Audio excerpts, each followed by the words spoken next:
کم سے کم 3 بار اور زیادہ سے زیادہ کوئی حد نہیں ہے۔ حدیث میں آتا ہے کہ آپ صلی اللہ علیہ وسلم سجدے میں یہ دعا پڑھ رہے تھے اور اتنی دیر پڑھی کہ صحابی بتاتے ہیں کہ آپ نے اتنا لمبا کیا، دعا پڑھتے رہے کہ گویا کہ انہوں نے قیام جتنا لمبا کیا تھا۔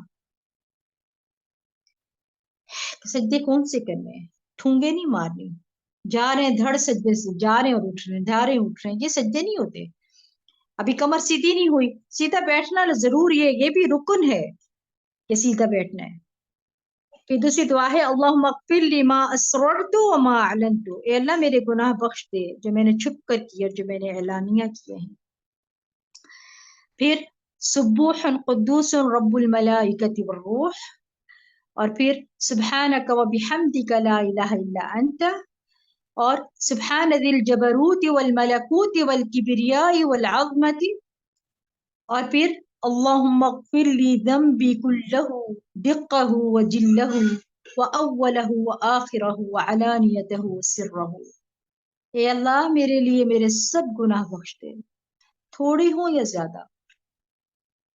کتنی خوبصورت دعا ہے، اے اللہ میرے لیے میرے سب گناہ بخش دے، تھوڑے ہوں یا زیادہ، پہلے ہوں یا پچھلے، ظاہری ہوں یا چھپے ہوں، ہر طرح کی گناہ معاف کر دے۔ پھر گناہوں کی بخشش کے لیے بہت سی دعائیں اور ہیں، جس میں ایک دعا یہ بھی ہے سجدے کے اندر، سبحانک اللہم ربنا بحمدک اللہم اغفر لی، جو کہ میں نے پہلے بھی آپ کو بتائی، رکوع میں بھی پڑھنی تھی۔ اور پھر اللہم اعوذ برضاک من سخطک وبمعافتک من عقوبتک واعوذ بک منک لا احصی ثناء علیک انت کما اثنیت علی نفسک، اے اللہ میں تیری ناراضگی سے، تیری رضامندی کی اور تیری سزا سے تیری معافی کی پناہ چاہتا ہوں، اور میں تجھ سے ڈر کر تیری ہی پناہ میں آتا ہوں۔ میں تیری تعریف کرنے کی طاقت نہیں رکھتا، تو ویسا ہی ہے جیسے کہ تو نے خود اپنی ثنا بیان کی ہے۔ اور جب بندہ عاجزی کے ساتھ سجدے میں دعائیں کرتا ہے نا، تو اللہ تعالیٰ کتنے خوش ہوتے ہوں گے۔ اور یہ بات کہتے ہوئے اللہ یہ بات سن کر کتنے خوش ہوتے ہیں، اللہ میرے اندر کوئی طاقت ہی نہیں ہے کہ میں تیری تعریف بیان کر سکوں، تو ویسا ہی جیسے کہ تو نے خود اپنی ثنا بیان کی ہے۔ اور پھر اللہم لک سجدت وبک آمنت ولک اسلمت سجد وجہی للذی خلقہ وصورہ وشق سمعہ وبصرہ تبارک اللہ احسن الخالقین، اے اللہ میں نے تیرے لیے سجدہ کیا، میں تجھ پر ایمان لایا۔ ذرا تصور میں لا خود سجدے میں، اور یہ پڑھیں اور یہ کہہ رہے ہیں، ترجمے بھی پڑھا کریں، سمجھا کریں کہ میں کیا پڑھ رہا ہوں۔ میں تیرا فرما بردار ہوا، میرے چہرے نے اس ذات کو سجدہ کیا جس نے اس کو پیدا کیا، اسے شکل دی، اس میں کان اور آنکھیں بنائی، بڑی برکتوں والا ہے اللہ جو بہترین پیدا کرنے والا ہے۔ اگر یہ دعا پڑھتے رہیں تو کبھی کسی کو اپنی شکل و صورت پہ کوئی اعتراض ہو کہ میں خوبصورت ہوں یا نہیں ہوں؟ پھر سجدے میں یہ دعا بھی، اللہم اجعل فی قلبی نورا وفی سمعی نورا وفی بصری نورا وعن یمینی نورا وعن شمالی نورا وامامی نورا وخلفی نورا وفوقی نورا وتحتی نورا واجعل لی نورا، اے اللہ میرے دل میں نور پیدا فرما دے، اور میری سماعت میں نور پیدا کر دے، اور میری بصارت میں نور بھر دے، اور میرے دائیں طرف نور اور بائیں طرف نور، اور میرے آگے نور اور میرے پیچھے نور کر دے، اور میرے اوپر نور کر دے، اور میرے نیچے بھی نور پیدا فرما دے، اور میرے لیے نور پیدا کر دے میرے اللہ۔ اور پھر 2 سجدوں کے درمیان بیٹھنا ہے اپنے، ایک دم سے سجدے سے اٹھ کے فوراً سجدے میں نہیں جانا، بیٹھنے کا حکم ہے۔ رب اغفر لی، رب اغفر لی، اے میرے رب مجھے بخش دے، اے میرے رب مجھے بخش دے۔ پھر اس کے بعد تشہد کی دعا، التحیات للہ والصلوات والطیبات والسلام علیک ایہا النبی ورحمۃ اللہ وبرکاتہ، السلام علینا وعلی عباد اللہ الصالحین، اشہد ان لا الہ الا اللہ واشہد ان محمدا عبدہ ورسولہ۔ بقا و بادشاہت اللہ کے لیے ہے، بقا و بادشاہت کس کے لیے؟ اللہ کے لیے ہے، اور تمام عبادات اور تمام پاکیزہ کلمات بھی، اے نبی آپ پر سلام ہو، اور اللہ کی رحمت ہو اور اس کی برکتیں ہوں، ہم پر اور اللہ کے نیک بندوں پر سلام ہو۔ میں گواہی دیتا ہوں کہ اللہ کے سوا کوئی الہ نہیں، اور میں گواہی دیتا ہوں کہ محمد اس کے بندے اور اس کے رسول ہیں صلی اللہ علیہ وسلم۔ یہاں التحیات، حیات سے ہے یہ لفظ جو نکلا ہے، یعنی زندگی، زندہ کرنا اور باقی رکھنا، اور کس کی صفات ہے؟ اللہ کی۔ قولی عبادت ہے التحیات، والصلوات یہ نماز کی جمع ہے، صلاح کی جمع ہے، والصلوات یعنی 5 نمازیں، پہلی عبادت کا ذکر ہو رہا ہے۔ والطیبات اللہ کا ذکر یعنی مالی عبادات، ٹھیک ہے، یہ سب کچھ اس کے اندر آ جاتا ہے۔ پھر آپ جب اس طرح پڑھیں گے، یہ سوچ کر پڑھیں گے، تو آپ کی خشوع تشہد میں بھی آپ کو آئے گا۔ اس کے بعد درود شریف، اور درود شریف کے بارے میں ہم کافی ڈیٹیل آگے پہلے پڑھ چکے ہیں، آج سے درود کی ذکر کریں گے۔ اللہم صلی علی محمد وعلی آل محمد کما صلیت علی ابراہیم وعلی آل ابراہیم انک حمید مجید، اللہم بارک علی محمد وعلی آل محمد کما بارکت علی ابراہیم وعلی آل ابراہیم انک حمید مجید۔ اور اس کے بعد آپ دیکھیں کہ دعائے ماثورہ بھی ہیں، وہ بھی آپ لوگ یاد کریں، کیا کریں۔ اور بہت سے لوگ ہیں جو کہ صرف رب اجعلنی پڑھتے ہیں، وہ ٹھیک ہے، رب اجعلنی بھی آپ پڑھیں، اور بہت خوبصورت دعا ہے جو کہ میں نے آپ کو پہلے بھی اپنے لیکچرز میں بتایا۔ لیکن اس کے علاوہ بھی دعائیں ہیں، وہ بھی پڑھیں نا۔ اللہم انی اعوذ بک من عذاب القبر، اللہم انی اعوذ بک من عذاب النار، اللہم انی اعوذ بک من الفتن ما ظہر منها وما بطن، اللہم انی اعوذ بک من فتنة الاعور الكذاب۔ اے اللہ میں عذاب قبر سے تیری پناہ میں آتا ہوں، اے اللہ میں آگ کے عذاب سے تیری پناہ میں آتا ہوں، اے اللہ میں ظاہری اور باطنی فتنوں سے تیری پناہ میں آتا ہوں، اور اے اللہ میں اس کان دجال کے فتنے سے تیری پناہ میں آتا ہوں جو بہت بڑا جھوٹا ہوگا۔ پھر اللہم اغفر لی ما قدمت وما اخرت وما اسررت وما اعلنت وما اسرفت وما انت اعلم به منی انت المقدم انت المؤخر لا الہ الا انت۔ اے اللہ میرے گناہ بخش دے، جو میں نے پہلے کیے، جو بعد میں کیے، جو پوشیدہ کیے اور جنہیں ظاہرہ آ گیا، اور جو میں حد سے گزرتا رہا، اور وہ جن کے متعلق تو مجھ سے زیادہ باخبر ہے۔ ہم تو بھول جاتے ہیں نا گناہ کر کے، لیکن اللہ تو یاد رکھتا ہے، اس کے پاس تو زیادہ باخبر ہے، اس کے پاس تو سب کچھ لکھا۔ تو ہی جسے چاہے آگے کرنے والا ہے اور جسے چاہے پیچھے رکھنے والا ہے، تیرے علاوہ کوئی معبود نہیں ہے۔ اس طرح سے اللہ کے آگے استغفار کریں تو کتنا خوبصورت دعا ہے۔ پھر اللہم انی اعوذ بک من عذاب القبر، اللہم انی اعوذ بک من عذاب النار، اللہم انی اعوذ بک من الفتن ما ظہر منها وما بطن، اللہم انی اعوذ بک من فتنة الاعور الكذاب۔ اسی طرح وہ دعا ہے اللہم انی ظلمت نفسی ظلما کثیرا ولا يغفر الذنوب إلا أنت فاغفر لي مغفرة من عندك وارحمني إنك أنت الغفور الرحيم۔ یا اللہ بے شک میں نے اپنے نفس پر بہت زیادہ ظلم کیا، اور تیرے سوا کوئی گناہوں کو بخشنے والا نہیں، بس مجھے بخش دے بخشش اپنی طرف سے اور مجھ پر رحم فرما، بے شک تو بہت معاف کرنے والا، بہت جو ہے وہ رحم کرنے والا ہے۔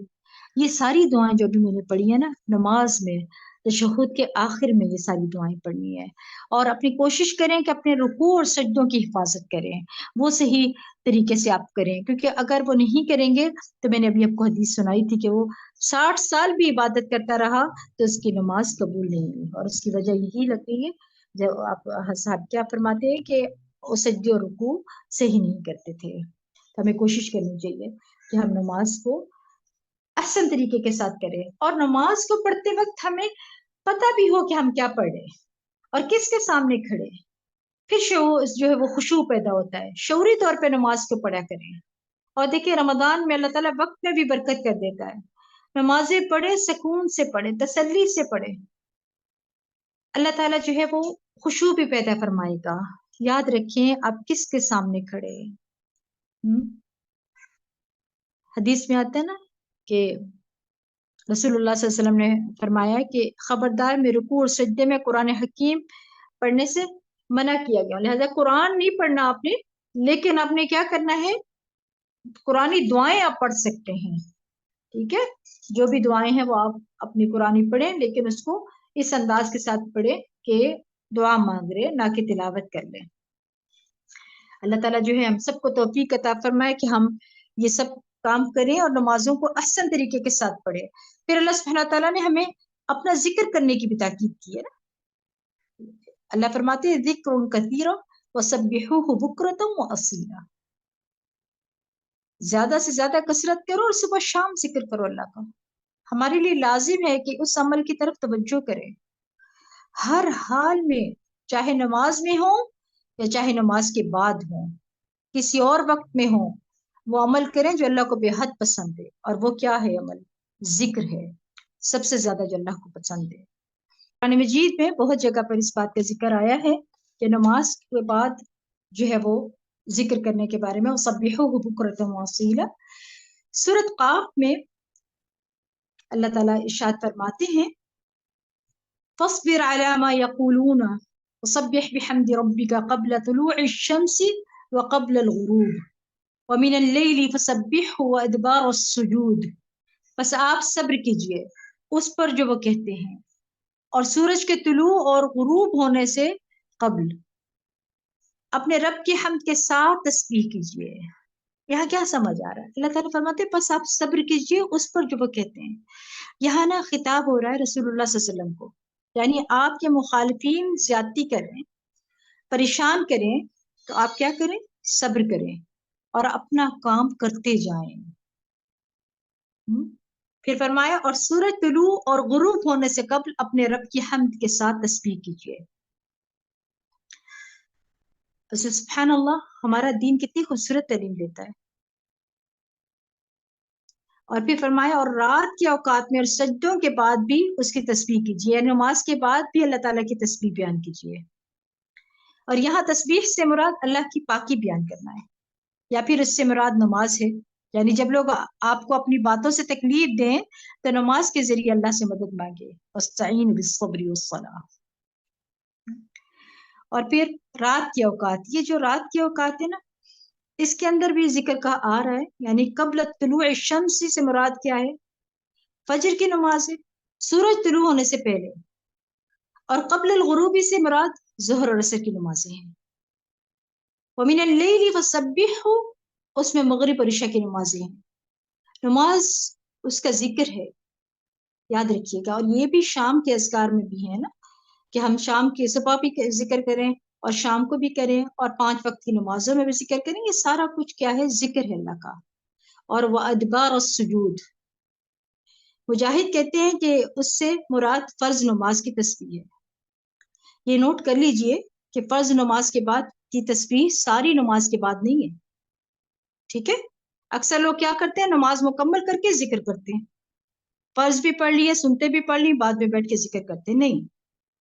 اس کا طریقہ کیا ہے کہ نماز آپ جب پڑھیں تو کس طرح کرنا ہے کہ فرض پڑھنے کے بعد ساری تسبیحات پڑھنی ہے۔ اور اس کے علاوہ اللہ فرماتے ہیں سورۃ طور کے اندر وَاصْبِرْ لِحُکْمِ رَبِّكَ فَإِنَّكَ بِأَعْیُنِنَا وَسَبِّحْ بِحَمْدِ رَبِّكَ حِینَ تَقُومُ وَمِنَ اللَّیْلِ فَسَبِّحْهُ وَإِدْبَارَ النُّجُومِ۔ اور آپ اپنے رب کے حکم کے آنے تک صبر کیجئے، بس بے شک آپ ہماری نگاہوں کے سامنے ہیں۔ کیا مطلب اس بات کا؟ یعنی ہم آپ کی حفاظت میں ہیں، اور جس وقت آپ کھڑے ہوتے ہیں اپنے رب کے حمد کی تسبیح کیجئے، اور رات کو بھی اور ستاروں کے پلٹنے کے بعد بھی اس کی تسبیح کیجئے۔ یہاں پر بھی نبی صلی اللہ علیہ وسلم کو صبر کا حکم دیا گیا ہے کہ میرا حکم آنے تک کیا کریں؟ صبر کیجئے، اور آپ اپنے رب کے حکم آنے تک صبر کیجئے۔ پھر وَسَبِّحْ بِحَمْدِ رَبِّكَ حِینَ تَقُومُ، اس سے کیا مراد ہے؟ دیکھیں، نمبر 1 آپ اس سے یہ سمجھ لیجئے کہ جب مجلس سے اٹھیں تو کیا کر رہے تھے؟ مجلس میں اللہ کا ذکر کر رہے تھے، تسبیح بیان کر رہے تھے۔ پھر نمبر 2 جب نیند سے اٹھیں، اور پھر نمبر 3 جب ظہر کے لیے اٹھیں، جب قیلولہ کرتے ہیں۔ نمبر 4 نماز میں تسبیح۔ اسی طرح نماز میں تسبیح کے مزید 2 معنی کیے گئے ہیں کہ رکوع سجدے کی تسبیح اور دعا استفتاح، یہ سب کچھ اس کے اندر آ جاتا ہے۔ وَمِنَ اللَّيْلِ فَسَبِّحْهُ، رات کی نماز، رات میں تسبیح، نماز میں اور اس کے علاوہ تسبیح، یہ سب کچھ فسبحوا میں آتا ہے۔ وَإِدْبَارُ النُّجُومِ، اس سے مراد فجر سے پہلے کی 2 سنتیں۔ حضرت عائشہ فرماتی ہیں مفہوم حدیث کا کہ آپ صلی اللہ علیہ وسلم نے کبھی بھی اپنی زندگی میں یہ 2 رکعتیں نہیں چھوڑی ہیں، ہمیشہ پڑھتے رہے۔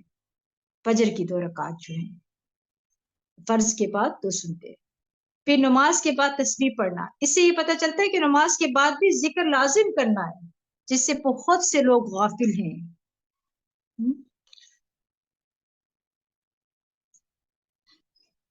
لہٰذا ہمیں کوشش کرنی ہے کہ اپنی نماز کی حفاظت کریں۔ اللہ تعالیٰ فرماتے ہیں نا فَإِذَا قَضَيْتُمُ الصَّلَاةَ فَاذْكُرُوا اللَّهَ قِيَامًا وَقُعُودًا وَعَلَى جُنُوبِكُمْ فَإِذَا اطْمَأْنَنْتُمْ فَأَقِيمُوا الصَّلَاةَ إِنَّ الصَّلَاةَ كَانَتْ عَلَى الْمُؤْمِنِينَ كِتَابًا مَوْقُوتًا۔ اور جب تم نماز ادا کر چکو تو کھڑے بیٹھے اور لیٹے ہر حال میں اللہ کو یاد کرو، اور جب اطمینان حاصل ہو جائے تو پھر پوری نماز ادا کرو۔ بلا شبہ مومنوں پر نماز اس کے مقررہ اوقات کے ساتھ فرض کی گئی، مقررہ وقت پر پڑھی۔ اللہ تعالیٰ کا عبادت کے بعد ذکر کرنے کا حکم آ رہا ہے یہاں پہ، خاص طور پر نمازوں کے بعد کے اذکار سے غافل نہ ہوا جائے۔ نبی صلی اللہ علیہ وسلم کا فجر کی نماز کے بعد طلوع آفتاب تک نماز کی جگہ بیٹھے رہنا سنت سے ثابت ہے، اور فجر اندھیرے میں شروع کرتے تھے آپ صلی اللہ علیہ وسلم، اور فجر کے بعد بیٹھے رہتے تھے اور ذکر کرتے رہتے تھے۔ سیدنا جابر سمرہ رضی اللہ عنہ فرماتے ہیں کہ نبی صلی اللہ علیہ وسلم جب فجر کی نماز پڑھتے تھے تو اپنی جگہ پر بیٹھے رہتے یہاں تک کہ سورج خوب اچھی طرح طلوع ہو جاتا۔ مجھے بتائیں، یہ کہہ سکتے ہیں کہ میں نبی صلی اللہ علیہ وسلم سے زیادہ مصروف ہوں اس لیے ذکر نہیں کر سکتے؟ نہیں، بلکہ یہ نفس کا دھوکہ ہوتا ہے۔ وہ کہتا ہے کہ دیکھو پہلے تم نے اٹھ کر تہجد کی نماز پڑھی ہے، پھر نماز فجر، اور اب تم پھر بیٹھ کر ذکر کرو گے اور انتظار کرو گے۔ اٹھو کچھ اور کام کرو، یا پھر اٹھو اپنی نیند پوری کرو۔ خود کو تسلیاں دے کر اپنی جگہ سے اٹھ جاتے ہیں اور ذکر سے کوتاہی کر جاتے ہیں، حالانکہ ہمیں بھی چاہیے کہ اپنی جگہ بیٹھ کر ذکر کرنا ہے۔ کیا کریں اس میں؟ قرآن پڑھیں یا پھر صبح کے اذکار، کیونکہ ان کا بھی ٹائم ہے، سورج نکلنے سے پہلے پڑھے ذکر اذکار کرنے۔ نبی صلی اللہ علیہ وسلم نے فرمایا، اللہ تعالیٰ فرماتا ہے کہ میں اپنے بندے کے اس وقت ساتھ ہوتا ہوں جب وہ مجھے یاد کرتا ہے، میری یاد میں اپنے ہونٹ ہلاتا ہے۔ ہمیں کوشش کرنی چاہیے کہ ہم اللہ تعالیٰ کے محسوس کریں کہ ہمارے ساتھ ہیں۔ پھر نماز جو ہے وہ کیا ہے؟ نور ہے، دل کو روشن کر دیتی ہے۔ فرشتے بھی دعائیں کرتے ہیں نا، یعنی فرشتے بھی دعائیں کرتے ہیں۔ نبی صلی اللہ علیہ وسلم نے فرمایا کہ جب تک تم اپنے جائے نماز پر بیٹھے رہو اور ریاح خارج نہ کرو، ریاح کیا ہوتا ہے؟ اسمیل ہوتی ہے، تو ہوا خارج ہونا مطلب، تو فرشتے تم پر برابر درود بھیجتے رہتے ہیں، دعائیں کرتے رہتے ہیں۔ اور وہ دعا کیا ہے؟ اللہم اغفر لہ، اللہ اس کی مغفرت فرما دے، اللہم ارحمہ، اے اللہ اس پر رحم فرما دے۔ تو کیا کرنا ہے؟ اب فرمایا اس وقت تک ہوتا رہتا ہے جب تک وضو توڑ کر، یعنی وضو نہ ٹوٹ جائے، ہوا نہ خارج ہو جائے، تو یعنی وضو توڑ کر فرشتوں کو تکلیف نہ دے۔ فرشتوں کی تکلیف کیا ہوتی ہے؟ کیسے تکلیف پہنچتی ہے؟ وضو ٹوٹنے سے، گیس خارج ہونے سے، یعنی جب گیس پاس ہوتی ہے تو اس کی اسمیل سے فرشتوں کو تکلیف ہوتی ہے۔ اور یاد رکھیے گا، فرشتے پیاز، لہسن اور جسم سے نکلنے والی اسمیل پسند نہیں کرتے۔ پسینہ بہت آ رہا ہے اور آپ کپڑے تبدیل نہیں کرتے، انہی کپڑوں میں اٹھ کر نماز شروع کر دیتے ہیں، تو یہ فرشتوں کو دور کرنے والا عمل ہے۔ اور پھر اولاد اسماعیل سے غلام آزاد کرنے سے افضل ہے عمل ہے یہ ذکر کرنا، خالص طور پر جب ہم پڑھتے ہیں لا الہ الا اللہ وحدہ لا شریک لہ لہ الملک ولہ الحمد وہو علی کل شیء قدیر، یہ تسبیح پڑھتے ہیں تو پھر یہ کیا ہے؟ اولاد اسماعیل سے غلام آزاد کرنے سے افضل عمل۔ پھر مکمل حج و عمرہ کا اجر جو ہے وہ ثواب ملتا ہے۔ حدیث میں آتا ہے کہ آپ صلی اللہ علیہ وسلم فرماتے ہیں کہ اپنی جگہ پر کوئی بیٹھا رہے فجر کی نماز کے بعد اور پھر اشراق تک، یعنی سورج طلوع ہونے تک وہ بیٹھا رہے، تو اس کے لیے پورا حج اور عمرے کا ثواب 3 بار آپ نے دہرایا تھا۔ آپ دیکھیں کتنا بڑا فائدہ ہے اپنی جگہ پر بیٹھ کر ذکر کر کے اور پھر یہ اجر پانے کا. ذکر کی حالت میں اللہ کا مسلسل ساتھ ہوتا ہے انسان کے. اور پھر ذکر کرنے والے سبقت لے جانے والے لوگ ہیں. نبی صلی اللہ علیہ وسلم نے صحابہ سے فرمایا کہ مفردون سبقت لے گئے. صحابہ نے پوچھا کہ مفردون کون ہے؟ آپ صلی اللہ علیہ وسلم نے فرمایا کہ جو اللہ کا ذکر کرتے ہیں. ہمیں چاہیے کہ ہم رمضان کی گھڑیوں سے فائدہ اٹھاتے ہوئے دعا کا بہت اہتمام کریں. جیسے جمعہ کے دن عصر و مغرب کے درمیان خاص طور پر، اور سلف صالحین بھی ایسا کرتے تھے، انتظار کرتے تھے جمعے کا دن. اور ویسے پورا رمضان عصر سے مغرب کے درمیان بہت دعائیں مانگا کریں. اور اگر زیادہ دعائیں یاد نہیں تو کتاب کھول کر دیکھ کر مانگ لیں.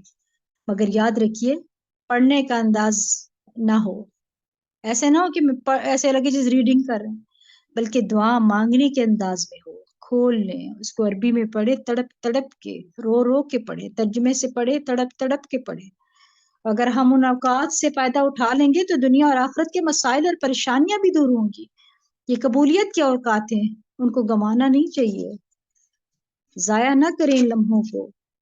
پتہ نہیں اگلے سال ہمیں رمضان ملتا ہے کہ نہیں. اب آتے ہیں نماز کے بعد کے اذکار کی طرف. اللہ اکبر. اللہ نماز ختم مکمل تو پھر کیا کرنا ہے؟ سلام پھیرنے کے فوراً بعد اللہ اکبر. اللہ سب سے بڑا ہے. ایک بار پڑھنا ہے آپ نے، ٹھیک ہے؟ اور سلام پھیرنے کے بعد بلند آواز سے کہنا ہے. کیا کہنا ہے؟ اللہ اکبر. کیونکہ آپ صلی اللہ علیہ وسلم بھی اونچی آواز میں اس کلمے کو پڑھا کرتے تھے. آغاز میں بھی کیا کیا تھا؟ اللہ اکبر، تکبیر تحریمہ. نماز میں دیکھیں ہم نے کئی بار کہا اللہ اکبر. پھر نماز کے آخر میں بھی اللہ اکبر، اور رمضان کے آخر میں بھی اللہ اکبر، یعنی تکبیرات جو پڑھتے ہیں. اللہ بڑا ہے، ہر چیز سے بڑا ہے. پھر اس کے بعد استغفر اللہ، میں اللہ سے بخشش طلب کرتا ہوں. 3 بار پڑھنا ہے. غین سے پڑھا کریں، خا سے نہیں. اکثر لوگ استغفر اللہ کہتے ہیں، تخ نہیں ہوتا، یہ تغ ہوتا ہے، غین. اور آخر میں استغفر اللہ اس لیے بھی کہ اگر نماز میں کوئی غلطی ہو گئی ہے تو توبہ کر لیں. اور خاص طور پر جن کی تجوید اچھی نہیں ہے، وہ پتہ نہیں کیا کیا پڑھتے رہتے ہیں. کوشش کریں کہ کوئی ویسا بندہ ڈھونڈ لیں جو آپ کو تجوید اچھی پڑھا دے، آپ کو دعائیں تجوید کے ساتھ سکھا دے، قرآن تجوید کے ساتھ. پتہ ہی نہیں ہے کہ غلط شلط بول رہے. آپ کو پتہ ہے کتنا میننگز بدلتے ہیں حرکات کے بدلنے سے، مخارج کے بدلنے سے، اور آپ کہہ کچھ رہے ہیں اور ہو کچھ رہا ہے. کتنا بڑا گناہ ہے. ساری دنیا کی تعلیم حاصل کر لیتے ہیں، ہم قرآن کی طرف نہیں آتے. استغفار کرتے ہیں تو استغفر اللہ پڑھ دیتے ہیں غین کی بجائے. کیا کہنا؟ استغفر اللہ. پھر اس کے بعد اللہم انت السلام و منک السلام تبارکت یا ذا الجلال والاکرام. اے اللہ تو سلامتی والا ہے اور تیری ہی طرف سے سلامتی ہے. اے بزرگی اور عزت کے مالک، تیری ذات بڑی بابرکت ہے. یہ ایک بار پڑھنا آپ نے. یہ کتنا خوبصورت ذکر ہے. اللہ سے سلامتی آتی ہے نا، لہٰذا ہم سب تجھی سے سلامتی مانگتے ہیں. ساری سلامتی اللہ کی طرف سے آنی ہے. اس کے بعد حدیث میں آتے ہیں آپ صلی اللہ علیہ وسلم نماز کے بعد 3 بار یہ دعا پڑھا کرتے تھے. لا الہ الا اللہ وحدہ لا شریک لہ لہ الملک ولہ الحمد وہو علی کل شیء قدیر. اللہ کے سوا کوئی معبود نہیں ہے، وہ اکیلا ہے، اس کا کوئی شریک نہیں. تمام بادشاہت اسی کے لیے ہے. دنیا کے بادشاہ کمزور ہیں، لیکن اللہ سب سے بڑا بادشاہ. ہر چیز پر، ہر چیز یعنی ہر طرح کی تعریف اس کے لیے ہے، اور وہ ہر چیز پر قدرت رکھنے والا ہے. کتنی بڑی بات ہے، سبحان اللہ. اور فجر اور عصر کے وقت جو ہے، عصر کی نماز کے بعد اور فجر کی نماز کے بعد اس کو 10 بار پڑھنا، یہ گویا کہ بہت بڑا اجر پاتے ہیں اس کے پڑھنے کے. اور سیدنا اسماعیل علیہ السلام کے یعنی اس امت اس وقت کے لوگوں کے غلام آزاد کرنے کے برابر ہے یہ. پھر آپ دیکھیں لا الہ الا اللہ وحدہ لا شریک لہ لہ الملک ولہ الحمد وہو علی کل شیء قدیر.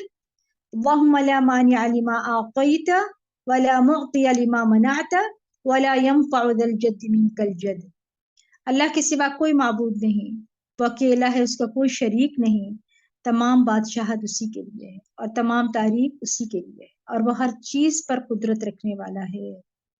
اے اللہ، نہیں کوئی روک سکتا جو آپ عطا کرنا چاہیں، اور نہیں کوئی دے سکتا جو آپ نہ دینا چاہیں، اور کسی دولت مند کو اس کی دولت آپ کے مقابلے میں کوئی فائدہ نہیں دے سکتی۔ یہ ایک بار پڑھنا ہے۔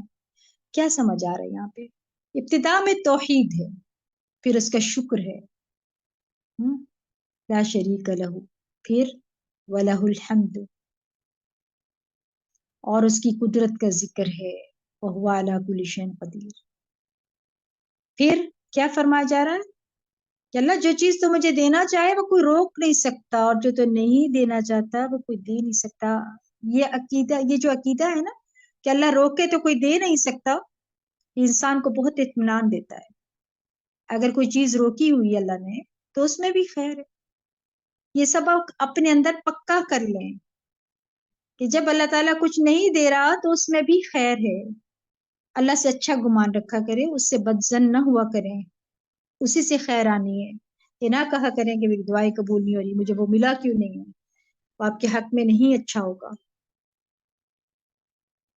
اور پھر حدیث میں آتا ہے کہ آپ صلی اللہ علیہ وسلم نماز کے بعد ایک بار یہ ذکر کرتے تھے، لا الہ الا اللہ وحدہ لا شریک لہ، لہ الملک ولہ الحمد وہو علی کل شیء قدیر، لا حول ولا قوة الا باللہ، لا الہ الا اللہ ولا نعبد الا ایاہ، لہ النعمة ولہ الفضل ولہ الثناء الحسن، لا الہ الا اللہ مخلصین لہ الدین ولو کرہ الکافرون۔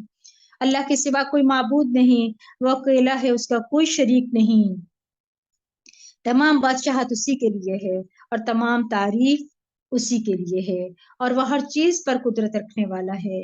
گناہ سے بچنے اور نیکی کرنے کی توفیق اللہ کی طرف سے ہے، اللہ کے سوا کوئی معبود نہیں ہے، اور ہم کسی کی عبادت نہیں کرتے سوائے اس کے۔ تمام نعمتیں اور تمام فضل اسی کی طرف سے ہے، اور تمام بہترین تعریف اسی کے لیے ہے۔ اللہ کے سوا کوئی معبود نہیں ہے، ہم اسی کے لیے دین کو خالص کرنے والے ہیں، اگرچہ کافروں کو ناپسند ہو۔ پھر نماز کے بعد اذکار میں یہ ذکر آتا ہے نا کہ 33 بار سبحان اللہ، 33 بار الحمدللہ، اور 34 بار اللہ اکبر۔ اور یہ اس صورت میں ہے کہ اگر چوتھا کلمہ نہیں پڑھ سکتے تو پھر 34 بار پڑھ لیں، ٹھیک ہے، 100 کی گنتی پوری کر لیں۔ لیکن اگر آپ پڑھ سکتے ہیں تو پھر 33 بار۔ پاک ہے اللہ 33 بار، سب تعریفیں اللہ کے لیے ہیں 33 بار، اللہ سب سے بڑا ہے، یہ بھی 33 بار۔ پھر ایک بار چوتھا کلمہ پڑھ لیجیے۔ اور کتنا بڑا میں کہتی ہوں اجر ہے سبحان اللہ اس کے پڑھنے کا۔ کچھ صحابہ صلی اللہ علیہ وسلم کے پاس آئے تھے، حدیث کا مفہوم ہے کہ انہوں نے آ کر کہا کہ اللہ کے نبی صلی اللہ علیہ وسلم، لوگ امیر لوگ جو غنی لوگ ہیں وہ تو صدقات دیتے ہیں، سب کچھ دیتے ہیں، لیکن ہمارے پاس تو کچھ نہیں دینے کے لیے، اس طرح سے ہم خرچ نہیں کر سکتے جیسے وہ خرچ کرتے ہیں، تو کیا ہم پیچھے رہ جائیں گے ان سے؟ تو اللہ کے نبی صلی اللہ علیہ وسلم نے یہ فرمایا کہ یہ دعا یہ پڑھا کرے کلمات ہر نماز کے بعد، تو پھر اس کا بھی اجر آپ لوگوں کو اتنا ہی ملے گا باذن اللہ۔ پھر لا الہ الا اللہ وحدہ لا شریک لہ، لہ الملک ولہ الحمد وہو علی کل شیء قدیر، جو آپ نے پڑھنی ہے نماز کے بعد۔ اور 10 بار اللہ اکبر کہنا، 10 بار سبحان اللہ کہنا۔ اگر یہ نہیں پڑھ سکتے نا آپ تو پھر یوں کر لیجئے، 10 بار اللہ اکبر، 10 بار سبحان اللہ، اور 10 بار لا الہ الا اللہ پڑھ لیں۔ حدیث میں آتا ہے کہ ان کو پڑھنے والا محروم نہیں ہے، سب انسانوں سے زیادہ اجر پانے والا عمل ہے۔ تو کیا کرنا ہے؟ ان اذکار کی محافظت پر جنت ملنے والی ہے، تو لہٰذا ان کی حفاظت کرنی ہے۔ اور پھر ہاتھ سے تسبیح کرنا، ہاتھ سے تسبیح کرنا مسنون ہے، زیادہ یعنی پسند ہے، پسندیدہ عمل ہے۔ سیدنا عبداللہ بن عمرو رضی اللہ عنہ سے روایت ہے کہ میں نے رسول اللہ صلی اللہ علیہ وسلم کو دیکھا، آپ داہنے ہاتھ کی انگلیوں پر تسبیح کو شمار کرتے تھے، داہنے ہاتھ پہ، رائٹ ہینڈ سے۔ تو کیا کرتے ہیں آپ دیکھیں، آپ ایک دفعہ اس کو کاؤنٹ کر کے انگلیوں کو انگوٹھے تک چلے جائیں، آپ چھوٹی انگلی سے، چھنگلی انگلی سے اپنے انگوٹھے تک پہنچے، اور پھر وہاں سے واپس آ جائیں، تو آپ کی دیکھیں گنتی آپ کو اندازہ ہو جاتا ہے کہ کس طرح سے میں نے اس کو مکمل کرنا ہے۔ اور پھر عورتوں کو بھی خصوصی حکم ہے کہ انگلیوں پر پڑے. سیدہ یسیرہ رضی اللہ عنہ کہتی ہیں کہ نبی صلی اللہ علیہ وسلم نے انہیں صحابیات کو حکم دیا تھا کہ وہ اللہ کی تکبیر، اللہ اکبر، تقدیس سبحان الملک القدوس اور تحلیل لا الہ الا اللہ کی پابندی اختیار کریں، اور یہ کہ اپنی انگلیوں پر شمار کیا کریں کیونکہ ان سے سوال ہوگا اور یہ بلوائی جائیں گی. داؤد کی حدیث ہے، بلوائی جائیں گی قیامت کے دن. یہ بولیں گے نا اعضاء، تو پھر اچھا نہیں ہوگا کہ وہ بول کے بتائیں گے کہ میرے اوپر ذکر کیا گیا تھا اللہ تعالیٰ. پھر آیت الکرسی. آیت الکرسی کی بھی کتنی زیادہ فضیلت ہے. آیت الکرسی ہمیں پڑھنی ہے، اور حکم ہے اس کے بارے میں آتا ہے حدیث میں کہ اگر یہ نماز کے بعد پڑھی جائے تو سوائے موت کے کوئی چیز نہیں ہے روکے ہوئے جنت میں جانے کی. یعنی آپ اپنی جگہ پہ بیٹھے رہیں اور صرف یہ پڑھ لیں بولے بغیر دعائیں جو پہلے اذکار ہیں وہ کر کے اللہ اکبر استغفر اللہ اللہم انت السلام، اس کے بعد آیت الکرسی پڑھ لیں، تو پھر کیا ہوگا کہ اللہ سبحانہ تعالیٰ جو ہے وہ بغیر بولے اپنے پڑھنا ہے، ٹھیک ہے. اور اس کے بعد پھر اللہ تعالیٰ جو ہے اگر انسان کو موت آ جاتی تو انشاءاللہ اللہ سبحانہ تعالیٰ جنت میں لے کے جائے گا، لیکن باقی احکامات بھی پورے ہو، نماز بھی پوری ہو، صحیح پڑھنے والا ہو، صرف یہ پڑھنے سے نہیں، باقی عمل بھی صحیح ہو. اسی طرح صبح شام کے اذکار میں بھی ہے، اور اسی طرح فجر کی نماز، پانچوں وقت کی نماز میں ذکر ہے کہ حدیث میں آتا ہے کہ 3 بار سورۃ اخلاص، سورۃ الفلق اور سورۃ الناس پڑھنی ہے، ٹھیک ہے. اور پھر ایک اور حدیث بھی ہے اس کے بارے میں، ذکر کے بارے میں، وہ ہے رب اعنی علی ذکرک و شکرک و حسن عبادتک، اے میرے رب اپنا ذکر، شکر اور بہترین عبادت کرنے میں میری مدد فرما. آپ دیکھیں یہ دعا جو ہے نا 2 طرح سے آئی ہے، ایک آئی ہے ایک دفعہ ربی کے ساتھ اور ایک جگہ آئی ہے اللہم کے ساتھ. اب دونوں طرح صحیح ہے، صحیح سنت سے ثابت ہے، لہذا دونوں طریقے سے پڑھ سکتے ہیں. ربی میں ربوبیت سے شروع ہوتی ہے اور اللہم میں الوہیت سے شروع ہوتی ہے. تو بات یہ کی ہے نا، اللہ ہی کی طرف جا رہی ہے. اے میرے رب اپنا ذکر، شکر اور بہترین عبادت کرنے میں میری مدد فرما. اور سیدنا معاذ رضی اللہ عنہ کو اللہ کے نبی صلی اللہ علیہ وسلم نے کہا تھا کہ معاذ میں تجھ سے محبت کرتا ہوں. اللہ کے نبی صلی اللہ علیہ وسلم نے ان سے محبت کا اظہار کیا تھا. کتنے خوش قسمت تھے سیدنا معاذ. ان کو حکم دیا، محبت کا اظہار کر کے کہا کہ معاذ یہ دعا پڑھا کر، یہ ذکر کیا کر اللہ کا. آپ دیکھیں سیدنا معاذ 33 سال کی عمر میں وفات پائی تھی. ان کا مقام یہ تھا کہ وہ جنت میں علماء کے قائد ہوں گے. ان سے آپ صلی اللہ علیہ وسلم نے علم کی وجہ سے محبت کا اظہار کیا تھا، کیونکہ وہ علم کے حریص تھے اور نیکی کے کاموں میں آگے آگے تھے. جوانی میں فوت ہو گئے اور سبحان اللہ جنت پا گئے. اور ہمیں آج تک یہ سمجھ نہیں آ رہی ہوتی کہ ہم ایسا کیا عمل کریں جس سے اللہ کی محبت اور اس کا قرب نصیب ہو، جس سے ہمیں رسول اللہ صلی اللہ علیہ وسلم کی محبت اور شفاعت نصیب ہو. یہ چند لفظ ہیں، اور کیا ہم یہ بھی نہیں پڑھ سکتے؟ بعض کہتے ہیں نماز کے اندر آخر میں پڑھے، جب آپ نماز سے پڑھے نا تشہد کی دعائے معصورہ وغیرہ، اس کے بعد اینڈ پہ یہ پڑھے. اور نماز کے اندر دعائیں زیادہ مانگا کرے نسبتاً نماز کے بعد کی، کیونکہ قبولیت کے زیادہ چانسز ہوتے ہیں اس کے اندر. نماز میں آپ اس کو مانگا کریں، اور اس سے اکثر لوگ غافل ہو جاتے ہیں، جلدی جلدی نماز پڑھتے ہیں، دعائیں نہیں مانگتے. زیادہ سے زیادہ دعا مانگا کریں اس کے اندر، اور پھر اس کے بعد اللہ کا ذکر کیا کریں. رب قنی عذابک یوم تبعث عبادک، یہ بھی دعا ہے، یہ بھی جو ذکر ہے نماز کے بعد. اے میرے رب مجھے اپنے عذاب سے بچانا جس دن تو اپنے بندوں کو اٹھائے گا. ایک بار بھی پڑھ سکتے ہیں، اور زیادہ چاہیں تو 3 بار بھی پڑھ لیں. اور یہ دعا جو ہے نا رات کو سوتے وقت کی بھی دعا ہے. اور اس کے بعد اللہم اغفر لی ما قدمت وما اخرت وما اسررت وما اعلنت وما اسرفت وما انت اعلم به منی انت المقدم انت المؤخر لا الہ الا انت. سنت سے یہ ثابت ہے کہ یہ دعا، یہ ذکر آپ صلی اللہ علیہ وسلم نماز کے بعد پڑھا کرتے تھے. یہ والا پھر یہ جو مجلس کے اختتام پر بھی ہم پڑھتے ہیں نا سبحانک اللہم بحمدک استغفرک واتوب الیک، پاک ہے تو اے اللہ اور تیری ہی حمد ہے، میں تجھ سے بخشش مانگتا ہوں، تیری ہی طرف میں رجوع کرتا ہوں۔ یہ مجلس کے اختتام پر بھی ہے اور اذکار کے اختتام پر بھی پڑھنی چاہیے۔